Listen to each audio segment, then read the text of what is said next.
Hello friends, hi. കുറേ പേര് ചോദിച്ച ഒരു വീഡിയോ ആണ് ഇന്ന് എടുക്കുന്നത്. നമ്മൾ ഓണം എക്സാം ഒക്കെ ഇങ്ങനെ എത്താറായി അല്ലേ?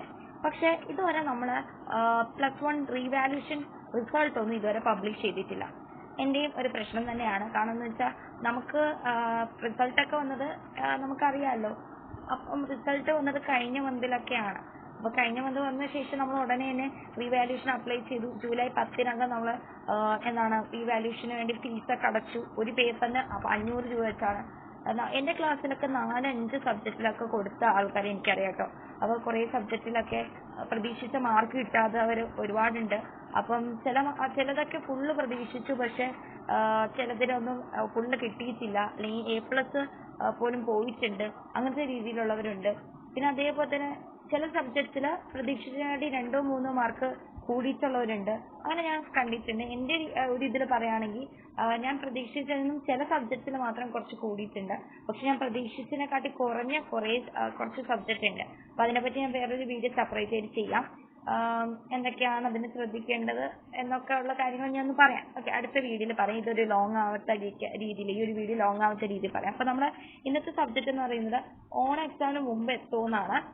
അതെ, നമ്മൾ കഴിഞ്ഞ ഇയറിലൊക്കെ നമ്മൾ നോക്കുകയാണെങ്കിൽ നമുക്കറിയാൻ പറ്റും. പ്രീവിയസ് ഇയറിലൊക്കെ ജൂലൈ ലാസ്റ്റ് വീക്കൊക്കെ ആയപ്പോഴാണ് നമുക്ക് എന്ത് ചെയ്തത്, ഈ എക്സാമിൻ്റെ റിസൾട്ട് പബ്ലിഷ് ചെയ്തത്. +1 റിസൾട്ടിൻ്റെ ഒരു റിസൾട്ട് ഉണ്ടല്ലോ +1ൻ്റെ, അത് പബ്ലിഷ് ചെയ്തത് നമുക്ക് കഴിഞ്ഞ വർഷം ജൂലൈ ലാസ്റ്റ് വീക്കോടെയാണ്. പക്ഷേ ഈ വർഷം നമ്മൾ നോക്കിയിട്ട് ജൂലൈ കഴിഞ്ഞു, ഇന്ന് ഓഗസ്റ്റ് 2 ആയിട്ടുണ്ട്. നാളെ ഓഗസ്റ്റ് 3 ആവും. പക്ഷെ ഇതുവരെ പബ്ലിഷ് ചെയ്തിട്ടില്ല. അപ്പോൾ കുറച്ച് ടാബ്ലേഷൻ വർക്ക്സ് ഒക്കെ ഉണ്ട്.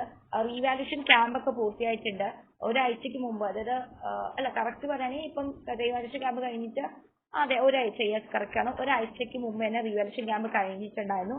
ടീച്ചേഴ്സ്, ഞങ്ങളുടെ സ്കൂളിൽ നിന്നൊക്കെ ക്യാമ്പിന് ടീച്ചേഴ്സൊക്കെ പങ്കെടുത്തിട്ടുണ്ടായിരുന്നു. നന്നായിട്ട് തന്നെ ക്യാമ്പൊക്കെ പോയിട്ടുണ്ടെന്നും ടീച്ചേഴ്സിൽ നിന്ന് ഞങ്ങൾക്ക് ഒരു ഫീഡ്ബാക്ക് കിട്ടിയിട്ടുണ്ടായിരുന്നു. അപ്പം ഞങ്ങളെ സ്കൂളും റീവാല്യൂഷൻ ക്യാമ്പ് ഉണ്ടായിരുന്നു. അതേപോലെ തന്നെ വേറെ സ്കൂളുകാർക്കും റീവാല്യൂഷൻ ക്യാമ്പൊക്കെ ഉണ്ടായിരുന്നു. അപ്പം ഈ വർഷം കുറച്ച് കൂടുതൽ പേപ്പേഴ്സൊക്കെ റീവാല്യൂഷന് വന്നിട്ടുണ്ടായിരുന്നു. അതായത് ഒരുപാട് കുട്ടികൾ ഈ പ്രാവശ്യം റീവാല്യൂഷന് +1 കൊടുത്തിട്ടുണ്ടായിരുന്നു. +2-അനുബന്ധിച്ച് +1 കുറച്ചുകൂടി പേപ്പേഴ്സ് കൂടുതലുണ്ടായിരുന്നു. അപ്പം പേപ്പേഴ്സൊക്കെ എല്ലാം ടാബ്ലേഷനൊക്കെ കഴിഞ്ഞു. ഇനി നമുക്ക് പബ്ലിഷ് ചെയ്യേണ്ട ആവശ്യം മാത്രമേ ഉള്ളൂ. അപ്പോൾ പബ്ലിഷ് ചെയ്യുന്നത് എന്നാണ് ചോദിച്ചത്. ഇപ്പോൾ കഴിഞ്ഞ വർഷം ജൂലൈ ലാസ്റ്റ് വീക്കായിരുന്നു. പക്ഷേ ഈ വീക്ക് കഴിഞ്ഞില്ല, ലാസ്റ്റ് വീക്കൊക്കെ കഴിഞ്ഞ് ജൂലൈയിൽ ഓഗസ്റ്റ് ആയി. അപ്പോൾ ഈ വർഷം എന്ന് പറയുന്നത് ഗവൺമെന്റ് പബ്ലിഷ് ചെയ്യാൻ സാധ്യതയുള്ളത് ഒന്നെങ്കിൽ ഫസ്റ്റ് വീക്കോ അല്ലെങ്കിൽ സെക്കൻഡ് വീക്കോ ആയിരിക്കും. ഫസ്റ്റ് വീക്കോ സെക്കൻഡ് വീക്കോ കൂടുതൽ സാധ്യത ഇപ്പം ഫസ്റ്റ് വീക്കിലാണ്.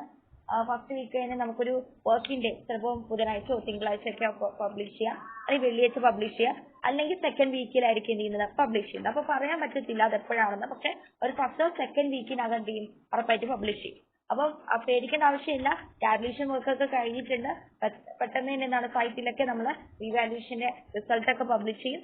അപ്പം സന്തോഷമായിട്ട് ഇരിക്കുക. പ്രതീക്ഷിച്ച മാർക്ക് തന്നെ കിട്ടട്ടെ. എത്ര മാർക്കാണോ നമ്മൾ പ്രതീക്ഷിച്ച അത്ര മാർക്ക് തന്നെ ഈ റീവാല്യൂഷനിൽ കിട്ടട്ടെ എന്ന് ഞാൻ പ്രതീക്ഷിക്കുന്നു, നിങ്ങൾ ആശംസിക്കുന്നു. Thank you. വീണ്ടും ഒരു വീഡിയോ കാണാം. അതേപോലെ ചാനൽ സബ്സ്ക്രൈബ് ചെയ്യാൻ മറക്കരുത്. ഇതേപോലെ ഇൻഫോർമേറ്റീവ് ആയിട്ടുള്ള എല്ലാ ന്യൂസസും ഞാൻ ഇതിലൂടെ പ്രൊവൈഡ് ചെയ്യുന്നതായിരിക്കും. Thank you.